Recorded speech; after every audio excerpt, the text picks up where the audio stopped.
All right, let's go ahead and get started, everybody. Thank you for joining us. Myself, Matt Sabala, Annuity Sales Director here at IAMS, and Executive Vice President and General Counsel here at IAMS, Chris Conroy, for reviewing and unpacking what we know so far about the DOL Fiduciary Rule 4.0. How are you this morning, Chris? Hey, great. Yeah, good morning, everybody. Welcome to our webinar today about a hot topic, Department of Labor Fiduciary Rule. Thank you, Chris. We're going to get right into the meat of this presentation, but we're going to take a quick second, and I'm going to be much more abbreviated than we typically would on a webinar like this to review some of our value prop here at IAMS and why producers enjoy working with us. So thank you for joining us. Let's go ahead and get started. Very quickly, our new Producer Builders program is a program that producers, when they first get started with us during the first 6 months of being contracted with us, can use to really hit the ground running here. If you are a producer that can get business in the door quickly and show us that you are somebody who can close business when we give you opportunities, we want to give you even more of an opportunity to take advantage of some of the marketing that we have to offer here. You see the different thresholds that you can reach. We can do anything for you, starting out at a simple cash compensation all the way up to, we'll put on 3 seminars for you. So if you're somebody new to IAMS and you want to keep your sales funnel full going into 2014, this is a great way to make that happen. Our Business Builders program, just like you guys, you know, the best referral that we can get, or the best new client that we can get, you're our clients, is a referral. And so whenever you have an opportunity to refer somebody to us, if you think we're doing a good job by helping you out, we would like to compensate you for that business. So you see there what we do. Any new business that comes through the door, we'll pay you a significant override on annuity and life business. And so we want to make sure that we reward you when you bring somebody to us.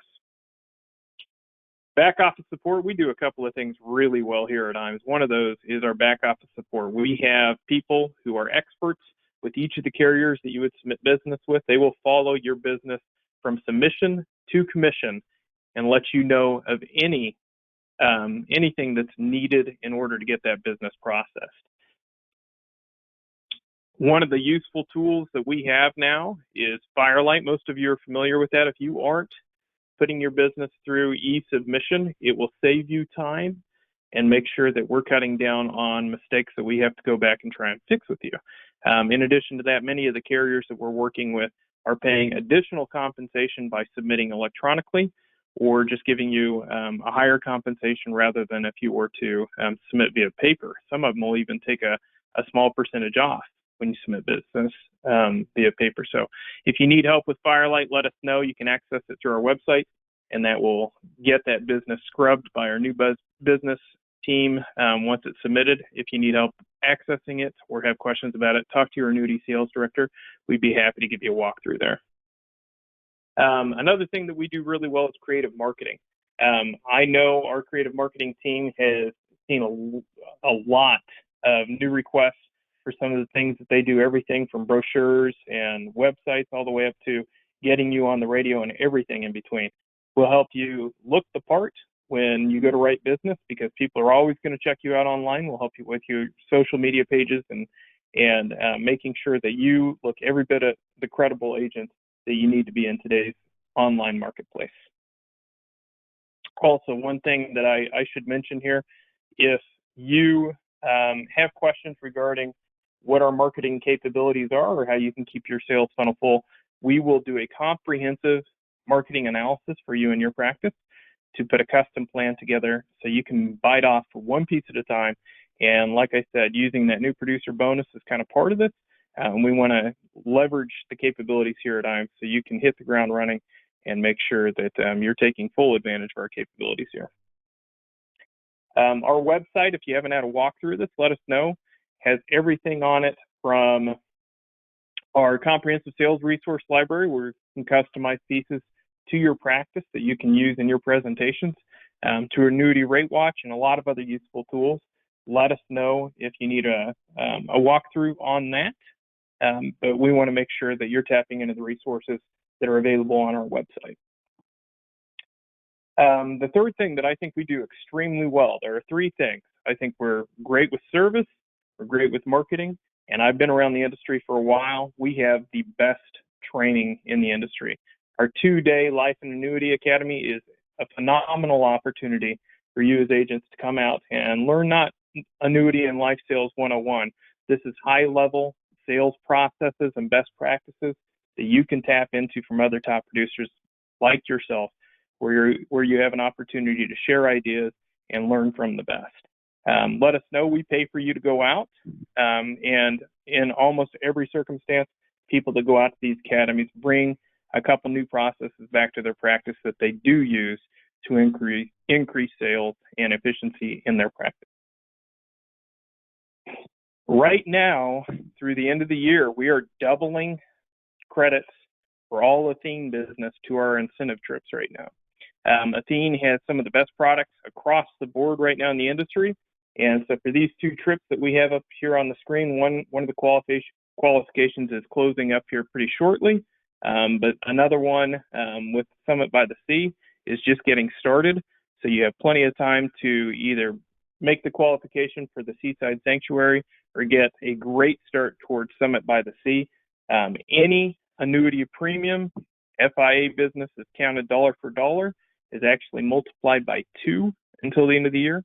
And MIGA business, which normally counts as half, would count, dollar for dollar if it's Athene right now. Any of your other business just counts dollar for dollar. So we want to make sure we see you out there. It's a great opportunity, kind of a fraternal sort of group seems to be out at these events, but it's another great opportunity to share some ideas and just have a good time with other top producers. So with that, try to get through that quickly. I'm going to turn it over to Chris so he can talk about what you're all here for, the new fiduciary ruling update. Yeah, thanks, Matt, and thanks everybody for joining today. This is a great topic. We've had a lot of questions already since the announcement on Halloween, that the Biden administration was going to come forward with now Fiduciary Rule 4.0. So for those of you folks that have been in the industry for a while, you might recall this rule has gone through a couple different iterations, all the way back to 2010, which was Fiduciary Rule 1.0 that ultimately got killed in Congress. Fiduciary Rule the year 2016 under the Obama administration was really kind of version 2.0. And then there was a little rule under the Trump administration, Fiduciary Rule 3.0, for which we'll talk a little bit about today, because it's in effect, and now 4.0, which is another attempt by the Department of Labor to kind of rein in a higher standard, more requirements, and just a lot more of everything, Matt, in version 4.0. So first, I might point out, and I don't know, I'm also serve as general counsel here.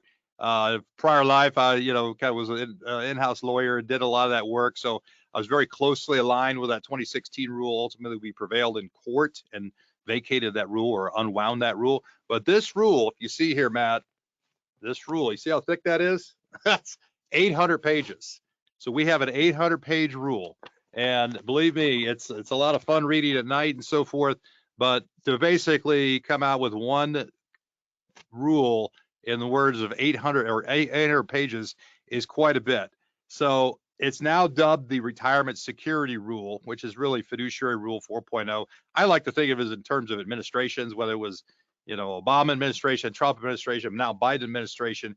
But in any event, this is the proposed rule that we're talking about today, what it's going to do to impact your business as an independent insurance agent, impact on annuity, impact on compensation, so forth. So we'll talk a little bit about that today in a condensed form. If you do have questions, or if you want to put one in, go ahead and go to that chat box or go into the questions section. We'll try to get to those if we have time today. If we don't, we will get back to you individually. So just know that. But let me just start by saying in this, again, this is 800 pages to say one thing more or less, which is we need a fiduciary standard of care. But this is a bit how incendiary the rule is with respect to indexed annuities and insurance agents. So just reading from the actual rule that was proposed by the Department of Labor is, a couple misstatements, like in a 2020 investor alert, the SEC, who doesn't regulate insurance products, by the way, warned, quote, "You can lose money buying an indexed annuity." Can you? Well, Matt, I'll put you, take you off mute there. Can you lose money with an indexed annuity? No, no, you can't. So the reality is there's some misstatements in there. Also, quote, like, the department also has concerns about sales tactics of insurance agents, brokers, independent producers for annuity products. A number of state regulators have issued website alerts regarding deceptive sales practices to sell annuities to seniors, high pressure sales tactics, quick change tactics, billions of dollars in sales to be made by insurance companies who offer commissions as high as 10% to agents to sell products like long-term deferred annuities to senior citizens. A regulator was quoted as saying some unscrupulous sellers use high-pressure sales pitches, seminars, telemarketing. Beware of agents who cold call you, contact you repeatedly, offer limited time offers, show up without an appointment, or won't meet with you if your family is present. Beware of estate planning seminars that are actually designed to sell annuities. Beware of seminars that offer free meals or gifts. In the end, they are rarely free. Beware of agents who give themselves fake titles to enhance their credibility. So this is our own federal government, which I would say, I'm not sure what they know a lot about insurance products, which are regulated state level, but is quoting what is apparently out there in to support the idea that we need more regulation here. Personally, we at IAMS, first and foremost, we believe in fair regulation. We believe in rules and systems that make sense to protect the consumer, but we also believe there's a balance there. And our we'll talk about this later, Matt, which is there is a give and take here. I think some of this is done by personal opinion, politics to try to get things through. So you see here, Matt showing the advisor hub and the Bloomberg law. The DOL unveils a new fiduciary rule as Biden warns advisors, quote, "We're watching." And we'll see, I'll show you a quote of what he said on Halloween when he did his press conference. Biden targeting, quote, "junk fees, junk 401k advice, a new fiduciary rule," which, the soundbite is he was construing some of the fees and even the commissions that agents earn on annuities as, quote, "junk fees," which we would disagree with. Moving on there, Matt, to the next slide. I know we have a lot to give. This is, so President Biden was actually held a press conference to announce this rule, which is pretty unusual. And he was, he said President Biden's going to be closing loopholes. Quote, "Some advisors and brokers steer their clients towards certain investments, not because it's the best interest of the client, but it's because it means the best payout for the broker. Those brokers were scamming Americans out of hard-earned money. People should be able to trust that when they get advice from a so-called expert, they're getting real help, not getting ripped off. When a person pays for trusted advice and it comes with a hidden cost, that's what I call a junk fee, and I think it's wrong." So he said, we're watching. We're going to be watching out for you. So moving on a little bit, I mean, this is kind of, again, the politics to support this rule. But what we have is the original rule 1.0 was killed. The second rule was the Obama rule, which we successfully defeated in Federal Court of Appeals there in 2018. Then there was a Trump rule. It was kind of a surprise. It took effect February of 2021. At the last few days of his administration, it was published in there. And now we have the Biden rule, which is likely to take effect in the fall of 2024. So a couple things here. I mean, people ask, well, wait a second, I jumped through state suitability. Do I have to jump through these other, hurdles as well? Well, potentially, yes. So if you are a registered rep or investment advisor, you would have to comply with regulation best interest, which you've had for several years. That compliance date was 2020. You also have at the state level, most states, 43 states now, have adopted the NAIC new state suitability is what I call it, but their new best interest revised suitability regulation, number 275. You've probably seen a lot of announcements on that. That's another requirement. So potentially jump through best interest, potentially have to jump through the 275. And now we have potentially jumping through this new revision to the current Department of Labor rule. So one thing we do here at IAMS, which I also think is a great thing, Matt, you talked about, how we provide resources. We stick up for the agent on the front end. We want to grow your business. We're really in the business. We are in the business of helping you grow your business. So that's not just waiting for, the phone to ring, which we do a great job of. We have a 2-ring guarantee. You always get a live person, but we also do a great job of got your back. So this is a critical issue that where you need somebody, an independent agent needs a partner in the field, or a field partner who's going to support you. In this case, you know, from a regulation standpoint. So as I mentioned, if you're selling qualified money plans today, IRA to IRA, 401k rollover, so forth, you need to have a compliance track today. Once that came out, we passed, you know, we went ahead and put together a best interest toolkit, partner with NAFA on that. We can get that to you. That's what you need to be doing today to comply. And we're going to talk about how that's revising in the future here. But Matt, why don't you go ahead and launch a poll question. If you would like the current compliance kit that you need, we have a second question here. We're going to ask. The poll question is, if you're meeting the compliance today, you have to jump through one of two pathways, either the 8424 disclosure form or the 2020-02 process, which includes working with your broker dealer or potentially a bank to supervise your sales. So if you, question is, which one of these you're doing? If you don't know, that's okay too. But the reality is, I think a lot of people are using those disclosure forms under 8424, which we'll talk about. But if you want to go ahead and answer that, and then we'll close that poll question down there, Matt. The other thing is that the toolkit, if you want to launch that poll question. So if you would like the toolkit today of how you can meet the compliance with the current requirements, if you want to go ahead and, go ahead and pop that up. So this is a, you know, again, we designed this, we partnership with NAFA, complimentary. If you'd like to understand what your obligations are today, that we will be updating this as the rule becomes finalized. But go ahead, and if you're interested, we'll just go ahead and check yes. So once you go ahead and close that one. Yep. Chris, once we have all the details on this new DOL ruling, will we be getting a new kit out to our agents? Yeah, that's a great question, Matt. Yeah, we will. So we're going to have a lot of resources coming. We'll be working closely with our trades and also the carriers as that new requirement's going to require a revision. But yes. So let's, moving on. Keep in mind, some people still maybe don't know this, but the new rule, the 3.0 rule, did take effect February of 2021. So, you know, there's some, you can see the announcements there. It's been in the trades. I mean, I think that's a little bit of old news. If you're not sure what that means, or you don't know, get that toolkit, that guide that we just put up there. If you're not sure, call the director here. Be happy to connect with the director or myself, and we can kind of walk you through what those requirements are. Today, it's largely, vast majority of people are using the 8424 disclosure form. So it's really a disclosure regime. That's the way you meet the compliance requirements of the current rule. This is going to be a big change we're going to talk about today with what's coming. But go ahead there, Matt.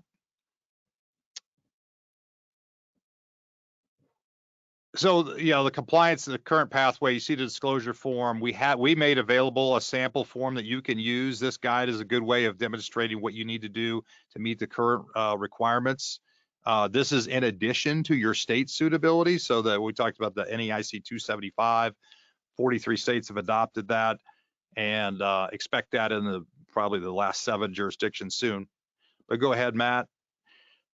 You know, we'll talk about, keep going there. You know, that's the disclosure form, which we could get you if you're not sure what that is. The history here, I mentioned this a little bit. You had the original one, which was 2010. And that one was actually killed under some political pressure in Congress. You had the one that was in 2016. If you've been in business for 7 years or more, you remember that was huge fanfare, big lawsuits.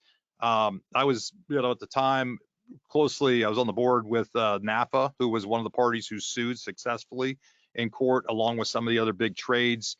And the Court of Appeals ultimately ruled against the department in favor of us, the plaintiffs, and we invalidated that rule, and we kind of went back to the way it was. Now, then we had the 2020 version, which was really a reinterpretation of who is a fiduciary. What's the scope of when you are a fiduciary? You have to jump through, you know, what is an ERISA fiduciary, and expanded that significantly. There was a compliance pathway that you could navigate through. When for most people in the insurance business or indexed annuity business, you were using the 8424 disclosure kind of pathway. Then there was some, you know, whether field bulletins, kind of interim compliance plan. And now we have, which was announced October 31 by, again, President Biden, along with this 800-page rule, Matt, that described what that new rule is that they're trying to push through. So we'll talk about that here. Go ahead. here's the nuts and bolts of it. And again, we're trying to do it from the lens of an independent agent, kind of what you need to know now. But what we have is the proposed rule has been released. There is a very short comment period that ends January 2nd. And then they're going to take those comments in and they're going to come out with a rule. And like it or not, the rule is going to publish, and there may be some lawsuits we'll talk about, but nonetheless, we have what's, kind of a ramrodding this thing through. So the big change is this. Before, in the world of ERISA and when you're selling annuities, really had to be a fiduciary, you had to effectively work as provide regular ongoing advice to the consumer. And you did that for a fee, and it was relied upon and so forth. And there was a 5-part test, 5 parts, and you had to meet all those 5 in order to kind of meet the scope of that. That's changed under the proposed rule. So basically, if you're in the business of giving retirement advice, you're a fiduciary. That's it. Forget regular basis, forget kind of fees and payments and so forth. Basically, if you're in the business of giving some advice to people, whether it's 401k or even IRA to IRA, then you are covered by this rule under the way it's construed. Rollovers are covered for sure. IRA to IRAs are covered. And really, you have 2 operative kind of pathways. We call them PTEs. Government likes to come up with complicated words, but it's called a prohibited transaction exemption. And you kind of say, well, what does that mean? Well, effectively, if you get paid any money, people like to get paid commissions or compensation, right, to do your business. So if you get paid any money, that is a prohibited transaction. That is a conflict of interest by ERISA definition. Therefore, if you're going to work with a client, you want to get paid anything, you need to have an exemption to that prohibited transaction. These are called PTEs. Complicated, but what you need to know is there's basically 2 pathways. You got the first one, which is 2020-02. That's on the books today. That came through again through the Trump administration, February of 2021, largely used by broker dealers today. So if you have your index annuity supervised by your broker dealer, you're probably navigating through that if they are actually supervised and using that pathway. Today, almost everyone, if you're an insurance agent or even if you're an investment advisor and probably don't have your RIA supervising your insurance sales, you're going to need to use the 8424 pathway as revised. Big changes though. Basically, it's a 1-part test. Do you get paid to provide retirement advice is almost as short as it needs to be described as. New PTE for 8424, which we'll talk about today, and what you need to do to comply with that. So moving on there, Matt. Yeah, Chris, I have a question that I'm getting when I'm talking with agents with regard to that. Is you said you're going to be a fiduciary if you're selling retirement products, if you're selling annuities. Does that mean that we're going to have everybody get licensed to sell securities? So good question. The answer is no. That is a very good question. There's not a requirement that you would need to become 65 licensed. There's 36, 7. Actually, the department, one thing they did us in favor in this 800-page rule is to describe that there are insurance-only agents, and you need not do that. You need not go get those additional licenses. There is a requirement you need to have at least 2 carriers or more you're appointed with. If you are a captive or just selling for one company, that's not going to work. You cannot use 8424. In fact, it describes how you'd have to go through that insurance company you do business with would have to be the 2020-02 supervisor. But no, the short answer is no.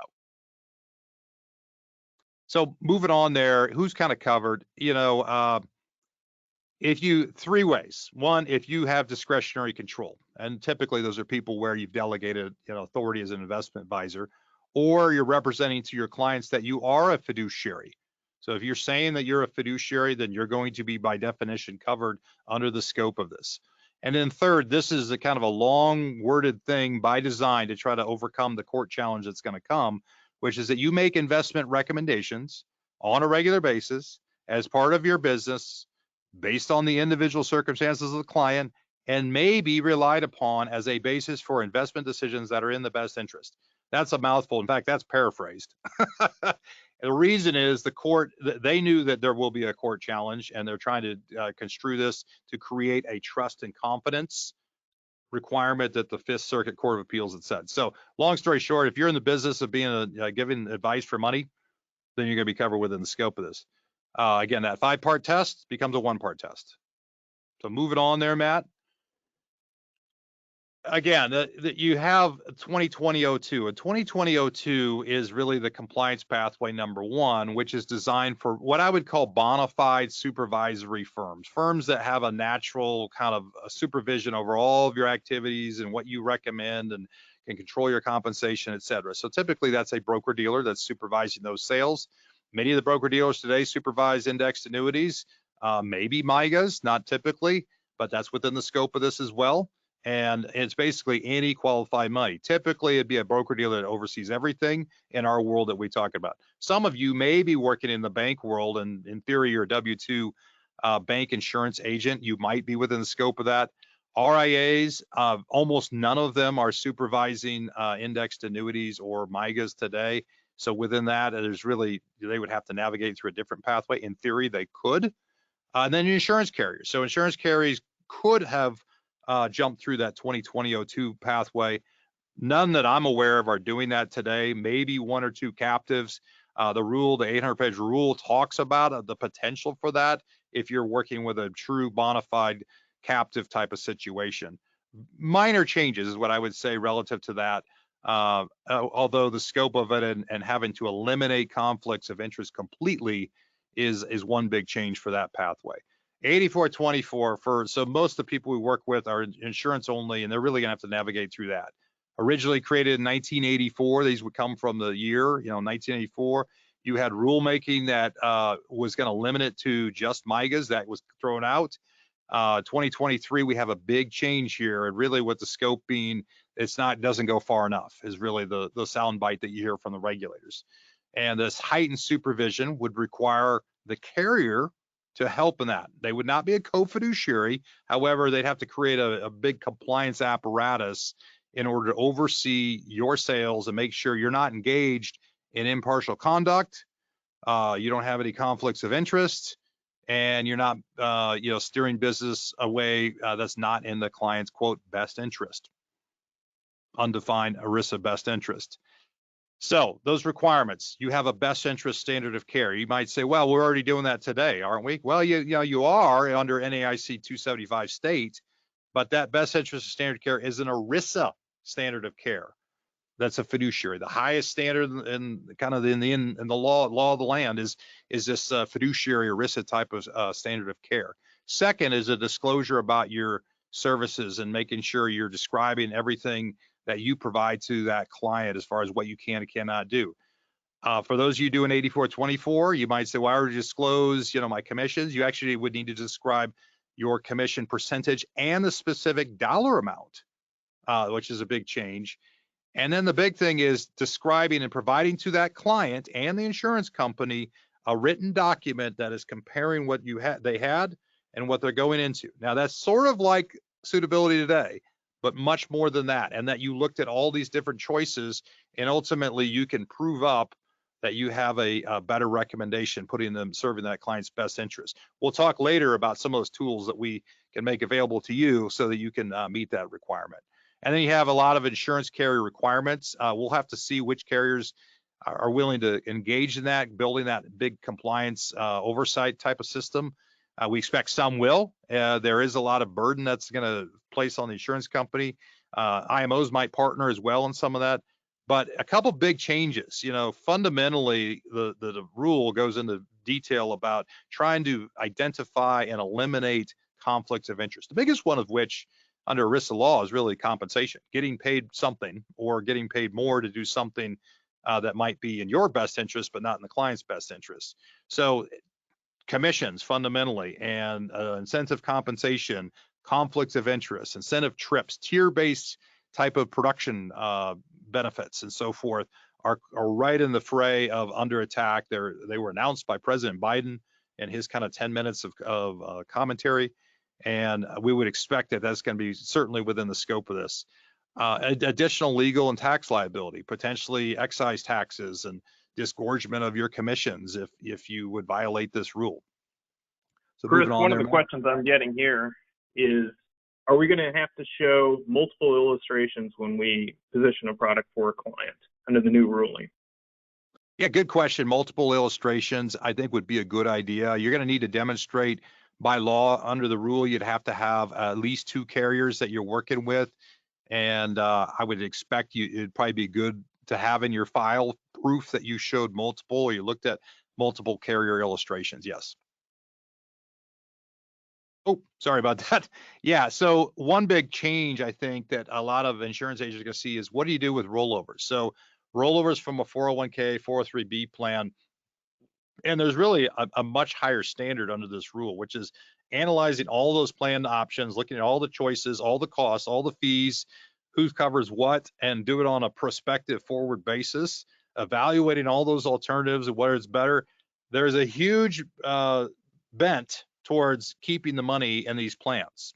The Department of Labor believes that largely they're better off staying in these plans. So be able to prove that you looked at all the alternatives and it served the client's needs, which honestly with a fixed product, a lot of times is a heck of a benefit, because you have principal protection. You might be able to, sell an income rider that provides long-term, lifetime income, and those kinds of benefits that are typically not available in a plan. But you're gonna have an obligation to find all those numbers, all those fees and charges. Some of the bigger plans might be available publicly, I don't know, like Form 5500s and whatnot, but some of the smaller plans not available. And you're going to have an obligation to get that documented and do that comparison. So we have some tools that'll help in that regard, but you're going to have to go out there and obtain all that. And if you can't, then you're not meeting the requirements of rules, and you potentially violate the rule, which means you're going to have excise taxes, liability, and get thrown out of the ability to sell qualified money. But proving up those recommendations is the key point that's coming. So moving on there, Matt, carrier supervision. In order to jump through this new 8424, there's a whole new compliance apparatus that insurance carriers would need to build to oversee your sales and what they look like. So they need to approve each sale, and they need to be able to document all this and send it over to the Department of Labor within 10 days upon demand, basically. And if they can't do that and they don't jump through all these other requirements, then basically they cannot sign off on your qualified sales. They need to identify and mitigate and eliminate conflicts of interest, which would be like incentive-based quotas and trips and incentives. That kind of thing would be banned under this rule. There's a retrospective review process of literally looking at every agent and be able to get that up to a senior officer who signs off and sends it over to the Department of Labor, and keep that records for at least 6 years. Carriers are not, quote, fiduciaries, so they don't have that requirement that would have been under the 2016 rule, but they're certainly taking on a lot more responsibility. Requirement I mentioned to have at least 2 carriers and be able to look out for the client's best interest. Not a requirement to go get a 65 or 6 or 7 or have 100 different carriers under your belt. In fact, there might be that some agents decide just to do business with a few carriers and not have too many, because you might have an obligation to be looking at all those products. We'll have to see. Compensation is likely to get more standardized in the industry. Incentive comps, trips, perks, at least at the carrier level, or probably, I'm not sure how they could ever do that on qualified money, likely to end. One thing that I know we talk with other trades and people in the industry is, I think the role of the IMO, Matt, is going to be far, far more important. You think a good IMO partner is somebody who's not just waiting for the phone to ring, but is doing all the front end marketing support, helping you build your business, and doing things to make you a better agent, training, best in class service, processing, all things honestly IAMS is really good at. So, having a good IMO, and certainly somebody who can help you with things like this and understanding what advocate for you, is really, really important. What commissions by the rule is defined as just, quote, insurance sales commissions, a new defined term. And really, whether anything outside that is outside the scope on a transaction-based basis is probably outside of scope. There's other things that we've been working on, but this definition would just cover the insurance sales commissions as a way to get paid. So where do we stand? Well, we have a very short 60-day comment period. You might have seen in the news recently, NAFA, our close partner, and others had asked for more time, as they had permitted in the past. The Department of Labor said no. So they just said, we're going to jam this through January 2nd. There might be some hearings coming up here in a few weeks. And we'll be offering comments through our trades. Certainly want to represent the plight of the independent agent and what this rule would mean to you. The Department of Labor then takes all those comments in. They literally release thousands and thousands of comments studies and so forth, and then we'll come forward with a final rule, which will largely look like the proposed rule. There was some news today, Matt, even about maybe Congress can stop this thing and just defund it or whatnot. Unlikely, given that Biden supports this, and he's not going to sign something that would kill the funding for such a rule.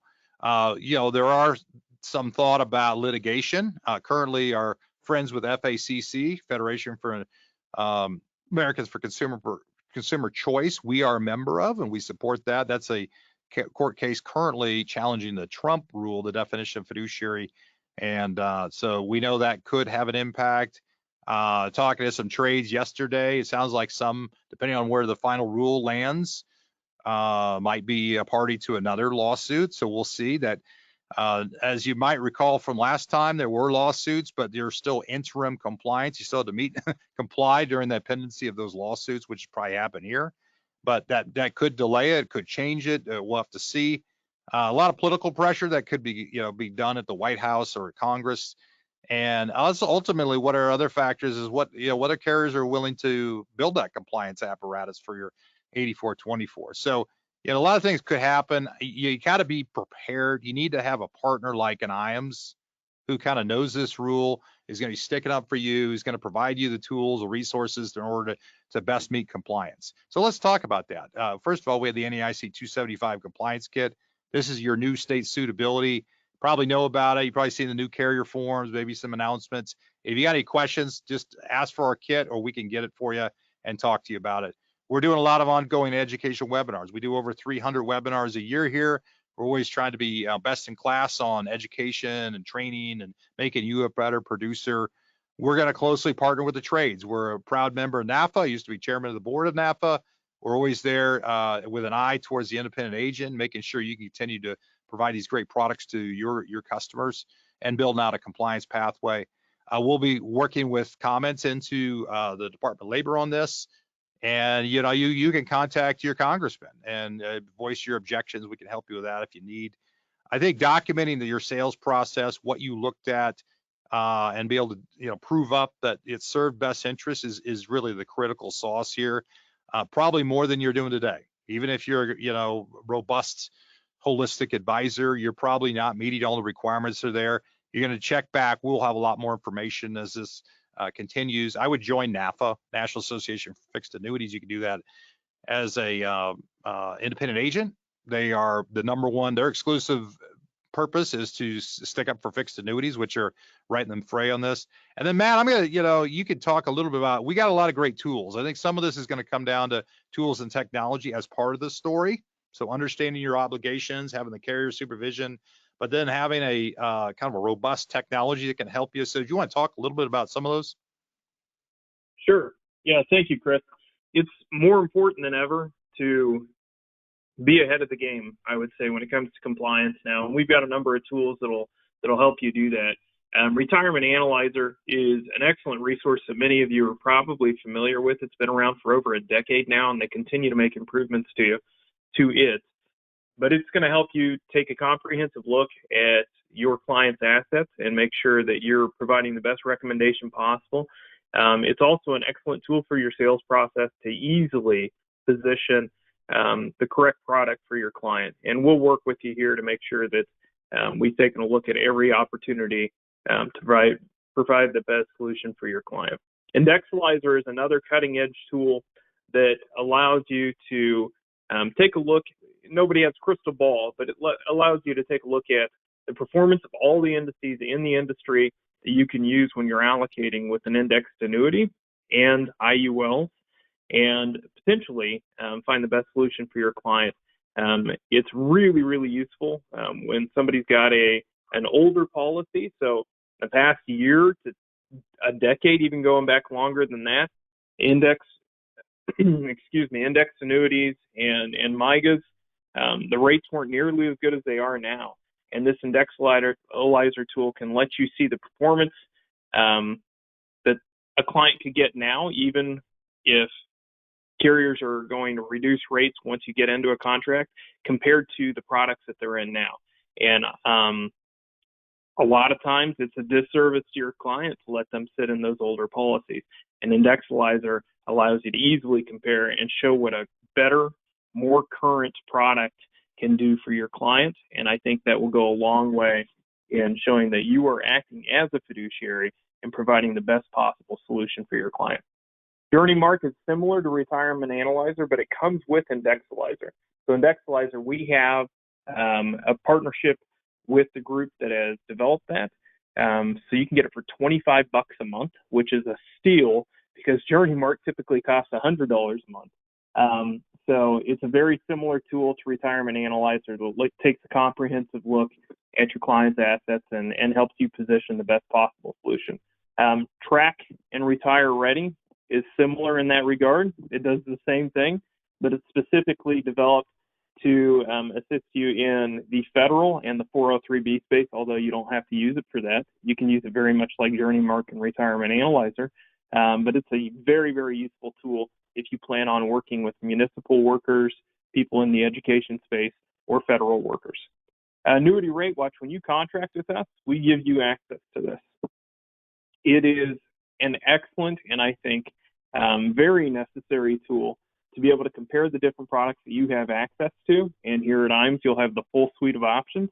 But compare the products that you have access to be able to provide the best solution for your client. We help you do that. Some of you may not realize we're using Annuity Rate Watch, but we help you do that here at IAMS as your annuity sales directors. But we definitely would like for you to have the opportunity to play around in that tool and find the best solution. Each time you come to us with a case, we're going to make sure we're looking at multiple options. We'll give you multiple illustrations so you can, always be compliant with your clients and make sure that you're providing the best solution by taking a look at multiple solutions. And those are just some of the things that we do here at IAMS to help you stay compliant. But it goes well beyond that, of course. Please give us a call, your annuity sales director or your life sales director, and we can make sure you have access to all these different tools and everything else that we offer here at IAMS. So with that, I'm going to take a look at the questions and make sure that we're answering everything we can here. Chris, what final thoughts do you have before we close this up? Yeah, well, thanks everybody for joining, and we'll continue to provide updates on the Department of Labor's Fiduciary Rule 4.0.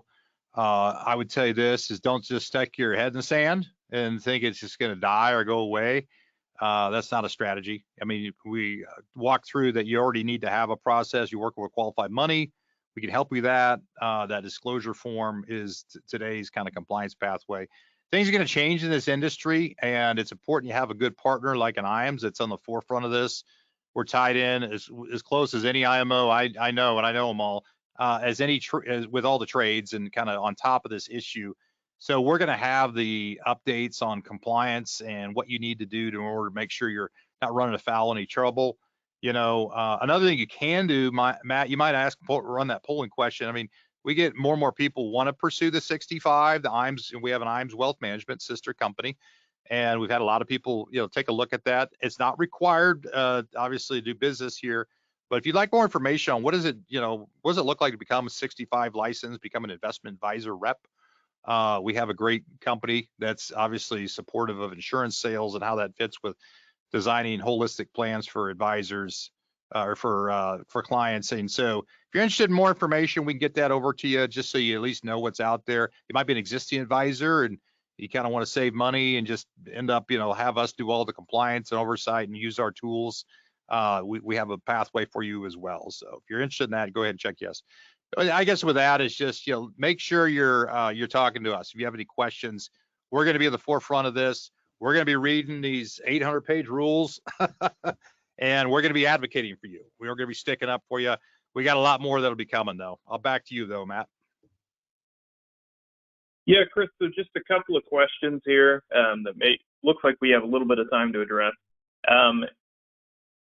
Edward asked, does this impact the incentive trips that his IMO, I'm not 100% sure I understand the language here, but basically, does it impact the incentive trips that the IMOs are offering?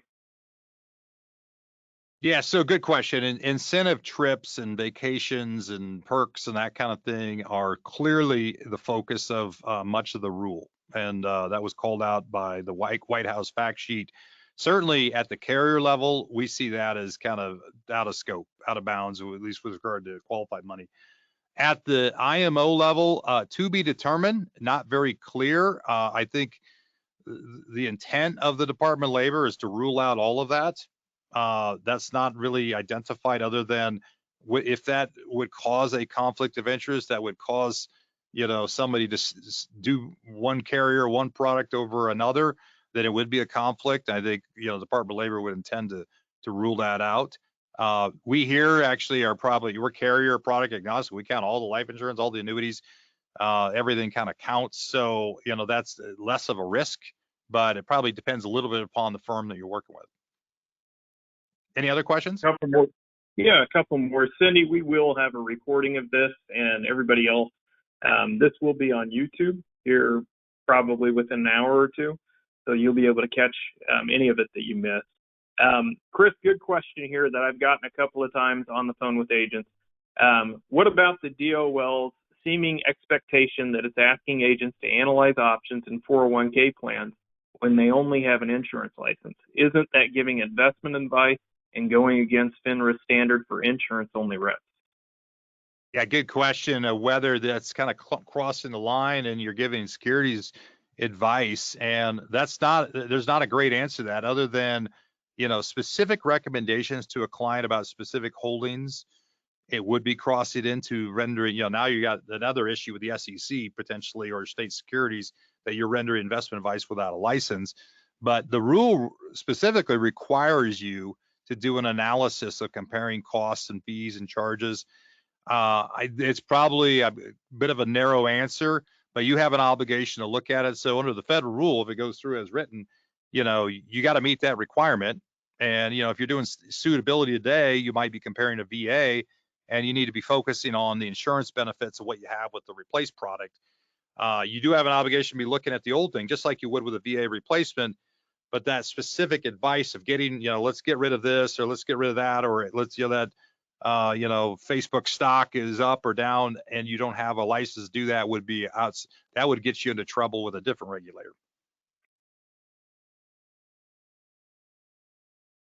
I think that answers most of the questions that were asked, other than some that may have been asked just kind of before we got to them throughout the presentation. If you guys have additional questions, please feel free to reach out to myself, Matt Sabala, at matts@IAMSinc.com, S as in Sam, or Chris. We are both available. Chris is part of our leadership, our ownership here at IAMS.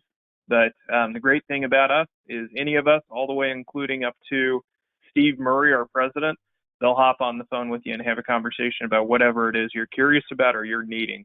So please don't be shy about calling us here at IAMS 800-255-5055. Chris, I think that's all we have. I don't know if you have any closing comments at all, but thank you all for joining us. Chris, what do you have left? Yeah, I just thank everybody. I appreciate your time. We appreciate the partnership with all of our agents, and no matter what license or what kind of business you do with us, and those who haven't done business with us, I encourage you to give Matt a call here. We got probably the best interest rate environment we've seen in 20 years. So, if you're selling an annuity today, definitely you should be calling us today because we got some great options. Some of them are limited distribution and unique products you can't find everywhere. Just, we always got your back. We got your back, with great products and solutions and training, all that. But we also have your back today when we're, fighting against regulation that might not be easy to comply with. Thank you. Thank you, everyone.